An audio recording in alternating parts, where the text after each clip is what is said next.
Hello and welcome back to everything I learned this week as a young female founder. If you're new here, hi, I'm Elizabeth. I built a business on my laptop and now I travel the world. And I'm currently still in Koh Phangan in Thailand, which is, week 3, I think?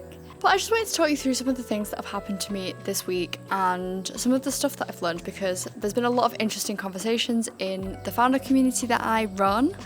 And yeah, we've just learned a lot, I feel, this week, and there's also just so much to update you on. So yeah, let's get into it. The first half of this week was basically like, I had a couple of friends that were hanging out with me here in Koh Phangan, and to be honest, like, them all being founders was such a good experience because we really all experienced that like duality of being like, oh well, we should go to the beach, but then it would hit like 1 o'clock. Obviously, because we're like 7 hours ahead, the time difference actually means that like 1 to 2 p.m. is like the time that the UK starts waking up, but to us it's like the middle of the day, right? So you kind of get to a point, I feel, especially as a founder, where you start to get like work anxiety, or at least I do, where I feel like if it's been a certain amount of hours where I've not worked and it starts to become, you know, UK waking up time, I start to get like this very unsettled feeling in my chest where I'm like, I've got work anxiety, like I need to go and do something. And I don't think that that's necessarily a bad thing. We've sort of gone from being in hustle culture and feeling this almost like obligation that weighs you down to have to work and to not feel like you deserve it or you've earned it if you haven't worked that hard, to anti-hustle culture, which is like, only do, you know, like little bits, only do what your capacity is, and only do, you know, work in little stints and work according to your cycle. I actually agree with a lot of those things. It's more that I think it's okay to feel like sometimes if you're not working enough, that you're leaving a little bit of your potential on the table, because there's so much opportunity. Like, there's so many options of how to use your week to get further ahead, and it would just be such a shame if another week had passed and you hadn't done that thing. And really what I'm trying to say is, like, I think something that's become really apparent to me is that it's not necessarily wrong for me to feel bad when I don't work, because working and being creative and expressing myself and putting out little bits for luck to find me is actually part of what makes me feel good in a day. Like, I think it's really important to sort of put into perspective what parts of your life you're doing because you think that you should be doing them, and what parts of your life you do because they genuinely make you feel good. And I don't think that it's wrong to admit that having a big chunk of work in your day actually does make you feel really good, and that you can't have an ideal perfect day if you haven't also worked. And I think that's sort of like a little bit controversial, because I know that for a lot of my, 9 to 5 friends, for them, an ideal day is to not be on their laptop at all, to not be on their phones at all, to not even think about work, is to just lay on the beach and do nothing, or go on a hike or explore somewhere new. And I think all of those things are amazing, but those don't constitute my perfect day. Those don't constitute my ideal day. I don't think there is any one right way. I'm just saying that it's okay if part of you needing to feel good is putting in a solid work sesh, And then something else that's been on my mind at the moment is because I'm sort of like gearing up to taking on new people in Journey Girls Club. If you don't know what Journey Girls Club is, it's the online female founder community that I run, especially for girls that work from their laptops, girls that are digital nomads that run their own businesses. And we've been doing a lot of calls in there this week because we're all sort of like in launch phases. We're all trying to ramp back up our outreach and stuff like that. And I'll get onto the actual outreach stuff a little bit later.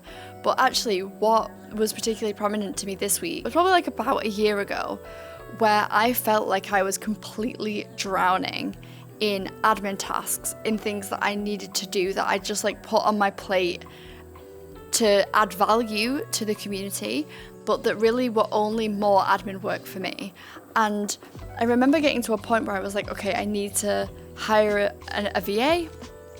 And I was actually a terrible manager in that situation, because I'd let myself get to the point where I was so overwhelmed and so like just panicked about wanting to get everything off my plate. I remember when I told her everything that I was doing day to day or week to week, that I actually burst out crying because I realized how overwhelmed and how unsupported, like, in the day to day of my business I actually was.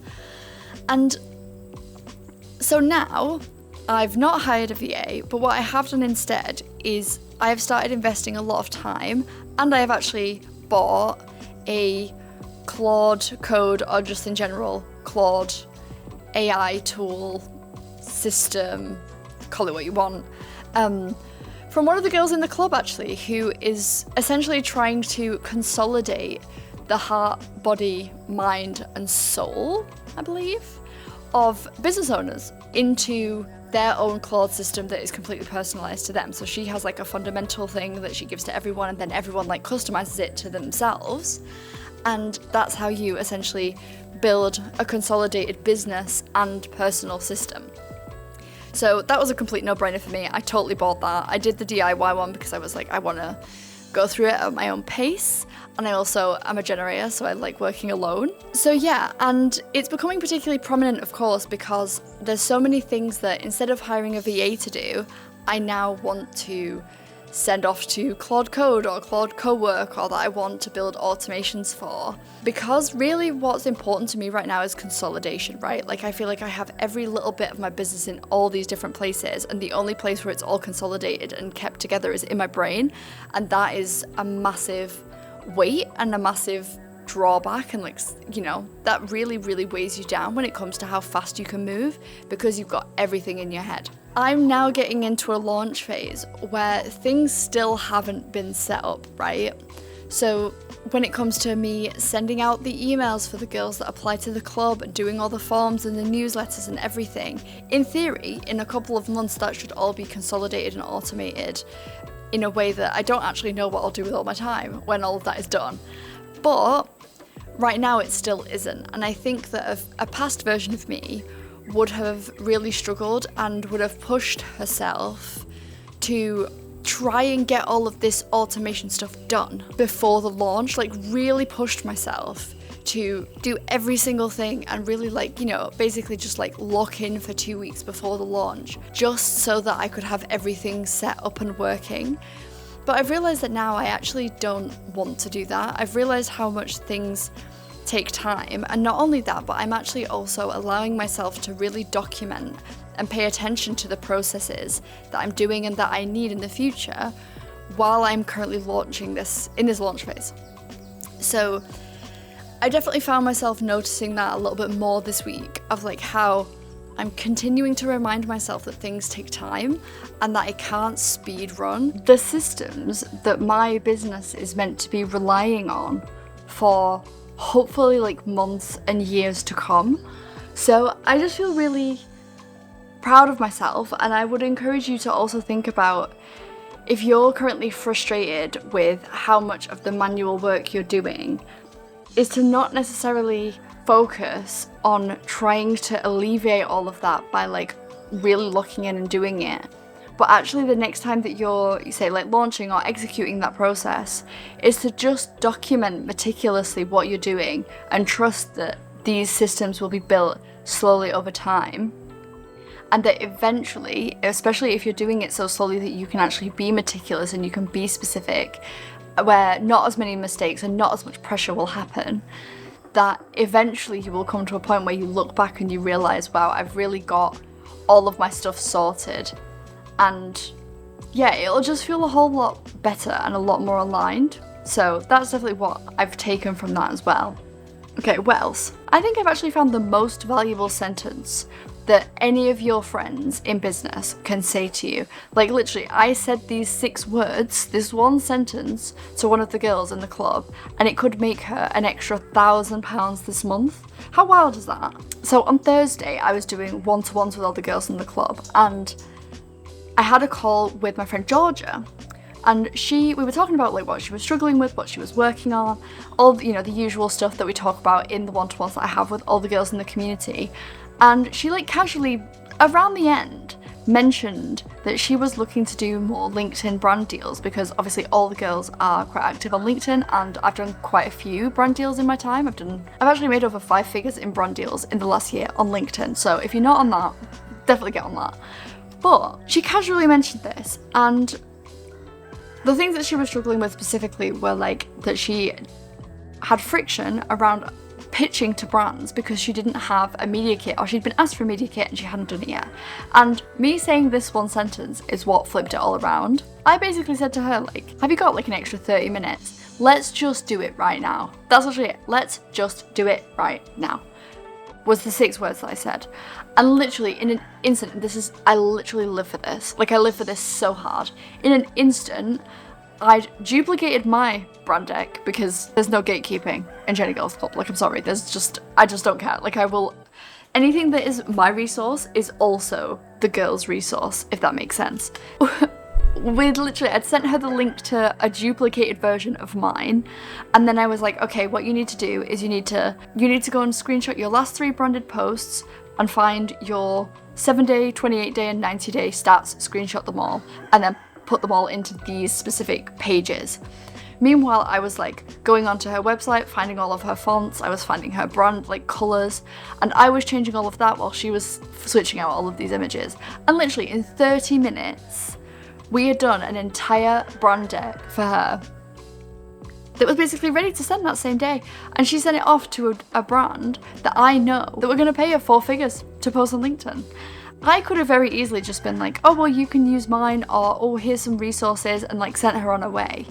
But that's not actually what you need. Like, you don't actually need someone to just talk out your problems with, and then for someone to give you what to do and then send you away to do it on yourself, because that's how, like, on yourself, do it on your own, because that's how you end up, like, creeping back into self-doubt. That's how you end up talking yourself out of it. That's how you end up getting distracted. But to place yourself on such a tight deadline with someone who's willing to like jump into it with you and be essentially like a team member in a startup with a 30-minute turnaround, like, it's not just that it's a bit of adrenaline and a bit of like stress, but it's also just really fun to actually work on something with someone else for a change, especially as a solo founder. So yeah, it was a really, really like cool thing to do. But I think that also reminds me of how important it is to just like try and put smaller deadlines on yourself. Like, I don't think we appreciate the power of an insanely tight deadline.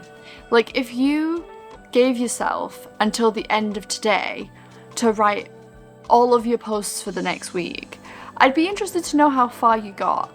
And it's not necessarily like that you would have to have finished them all. It's just, you'd be so much further ahead than if you just set yourself the deadline to do one within the next week. So I just think that extra little bit of pressure, especially when it's just, you know, mental, when it's not even a real deadline, I think can sometimes actually be a little bit exhilarating and a little bit fun, especially because we don't have, as founders, necessarily like really tight or crazy deadlines. Maybe we are delivering for other people, but we get to choose our schedules, we get to work all day, we get to make all these decisions that if those decisions were taken away and it was life or death, how much harder would you work? I feel like that's just such an interesting question. It's something that I'm considering now. Another thing in line with all of the launch stuff that I've been talking about, that I've been thinking about, is about DM strategy and cold outreach. And I think I basically got to a point, and me and the girls were all talking about this. I think there was like 13 of us on the call on Thursday. No, was it Thursday? Wednesday, when we talked about this. Because a lot of us, like I say, are in launch phases right now. A lot of us are opening new offers, starting new things, and a lot of us have been, I say struggling, but everyone's had a different experience with DMs on LinkedIn. And there was a couple of, you know, basically if any of the girls need a specific topic talked about on the call, then their wish is my command. And I just put a call in on Wednesday for DM strategy, like chat. It's a bit of a round table, a bit like a business hot seat basically, but like more casual and more like exchanging information about this one topic, which was super interesting. Because there's over 20 of us in the club and we all run relatively different businesses, we did all have a lot of different insights and a lot of interesting like tips and tricks for each other.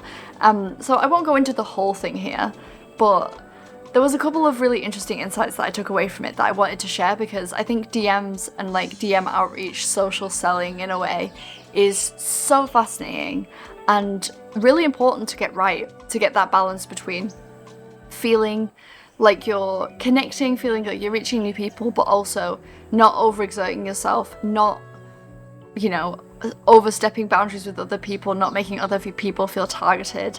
And there's so much there. So there's a couple of things, like I say, I had this like big, I'm not waiting for it to think. Like I say, I had this like big strategy document of like everything that we should really like be talking about when it comes to DMs. And it was just so interesting. And so at the end I actually do have like 10 little key takeaways, so I'm just gonna like sort of reel those off rather than talk through the whole thing. But I think the first thing that I've really noticed is that we had this expectation that a DM exchange was the be all and end all of a sale. So like we thought that between us messaging someone, like cold outreaching to someone and continuing the conversation, that you would eventually land in a sale. Not necessarily saying that you would, you know, like send someone a Stripe link, but it was like this idea that that everything happened in DMs. And really the key takeaway that I took out of our conversation was that DMs are just a tool, and we get this idea that we can sort of like talk someone, a little bit like a sales call. We can talk someone through our entire offer and convince them to buy from us without doing anything else, basically. Like they've seen a post or we've reached out to them, and now all of a sudden the rest of the sales funnel is actually in DMs. And that is absolutely not the case. And I think that puts so much pressure on everyone, or on the people who that applied to. It puts so much pressure on them to always be on, to always be like continuing the conversation until they got to the place where someone would say, yeah, I'm gonna buy, send me the link. And that's it's just never gonna happen. I mean, it does, but I'm just saying, like, it's not the right expectation to put on yourself, because DMs are basically just a mid-funnel tool to build trust. The same way that watching your long-form content is, the same way that reading your newsletters is, the same way that coming to an event or a masterclass is. They should all be treated as such, and not as the be-all and end-all that if you don't reply to your DMs, you're not going to make a sale. Then the next thing we were talking about, and I've definitely realised this as well, is like I have definitely got into a habit of, this used to be like the stunning advice was like, you know, ask people why they've connected with you. And I always used to do that so that I could figure out what people's intentions were. Like, you know, are you enjoying my content, or are you actually interested in joining the club? Like those sorts of things. And I've realized now that used to work for me, but the reply rate on those DMs has gone down a lot, and it's just not that interesting anymore. And I understand why that is, and I always kind of, I don't know, I almost feel a little bit offended when someone asks me that question. So I'm like, I can't be using that anymore, basically. So I was looking a lot into like personalization, and just into like, you know, actually starting conversations with people. Like I say, building trust and being top of mind is like the only thing that you really want to be focusing on, because 1% of people are only ever ready to buy. So when that 1%, the next 1% come along, you want to be at the top of their list. You want to be the person that they think of. And I think that as long as that is true, you're actually already fulfilling your purpose in the DMs. There's a lot of really cool people out there on LinkedIn, especially, whose posts I'm particularly enjoying at the moment, who don't have any followers, who don't really know anyone, but they're just like, you know, girls like me, and the game recognizes game, and then all of a sudden we're like friends. And I think that that's really useful. But if they don't post, then actually looking at their comments, the likelihood is that they probably do comment every so often, and it makes sense to maybe find a comment under someone else's post, because you can go to someone's post on LinkedIn and actually go to, the same way you can go to their posts and their videos and their newsletters and their, you know, PDFs, you can also go to their comments. So you can go and read all the comments that they've made, find something that you resonate with, and then use that as a topic of conversation, rather than trying to like force something that you both have in common from a post, for example. So I thought that was really interesting, and I thought that was really useful. And I'm definitely going to be doing that to be able to start more personalized and more interesting conversations probably. Then there was 2 other things, and I'll leave it at that because my camera's running out of battery. Oh no, there's 3 things actually. One was that there's a significant like increase or a significant reason, according to the data that I was like looking at, to prioritize or like to use. There's a certain stat, I can't remember the exact stat now, so I'm not going to try and make something up. But basically we were talking about how even in the 3rd or the 4th follow-up is actually where a lot of sales can come from, and a lot of trust can be built if they're done correctly and if the conversation is opened back up, especially over a long period of time. But a lot of the sales are in the 3rd or 4th follow-up. So that's also another important thing to mention, is that like if you're currently DMing people, that this conversation might not be the conversation that ends up in a sale. It might be the one after, or the one, it's likelier to be the one after that, and it's even more likely to be the one after that. So don't rush, don't put pressure on yourself, and just enjoy getting to know and learning about someone in a way that does, you know, align with your interests and the way that you actually want to bring value to the world, right? Like when I do business besties, I'm usually just chatting to female founders about whatever, you know, what's your goals at the moment, what are you doing? And they'll mostly say like, oh, well, I'm really interested in networking or putting myself out there more or whatever. So that's perfectly a good enough reason for them to invite them to a business besties speed friending like networking event. So, you know. The second one that I found out was that it takes, I think someone was saying, I saw this on a YouTube video because I was preparing for this call, about like how your like 5 to 10 DM exchanges, so like 10, like 5 each, is like a certain percent, like a low percent, so like 10% of sales, whereas like it increases to 30% likelihood that they're gonna buy or something like that after 50, so like 25 each. And I think that that's also a good reason to, again, continue conversations, but also to remember that getting on a call with someone isn't necessarily to have a sales call. It's to learn about each other, to learn about what everyone's struggling with, again, about each other if that is aligned, and being able to be like, okay, I now understand your world a little bit better, and if there's anything that comes up, I'm able to give you that and let you know. And that was the other thing, right, is like, that was the final thing that I think really stood out to me from this call, was like, you have to really understand and know someone to be able, especially in social selling, say, to be able to actually offer them something that is aligned and that is valuable to them. And for you to know that, right? Like when we think about feeling salesy, when we think about being scared to sound salesy, it's because we're actually not taking into account the exchange and the mutual beneficialdom of the thing that we're offering. Because if you actually know, you genuinely know and believe that this thing that you're doing would actually help someone, then actually letting them know and inviting them is a gift. And I think that we were talking about this also in the club, about how it can really be a gift if you give someone something out of joy and alignment and not out of pressure. So one of the girls, Annie, was actually saying that, especially when she talks to her friends and they're all entrepreneurs and they don't want to sell each other, but they want to be like, you know, hey, this is this thing that I'm doing. And she always said, like, you know, you can give a gift out of alignment. So asking someone if this is aligned for them, if they're interested in knowing whether it's aligned for them. And if it's not, then that's totally okay. And that sort of like releases the pressure a little bit to be like, listen, there's this thing, I'd love for you to consider if this is aligned or not.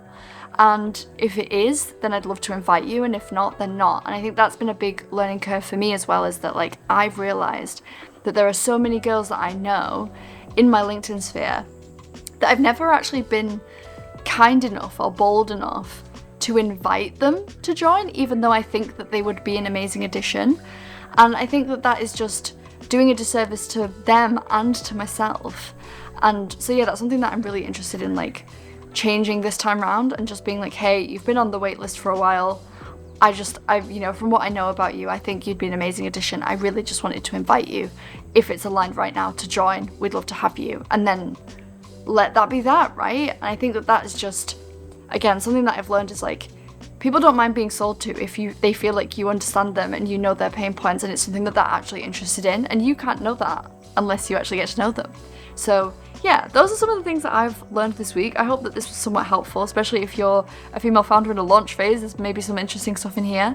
But yeah, I will put all of the links below to everything, and I will see you next week. I hope you have an amazing week.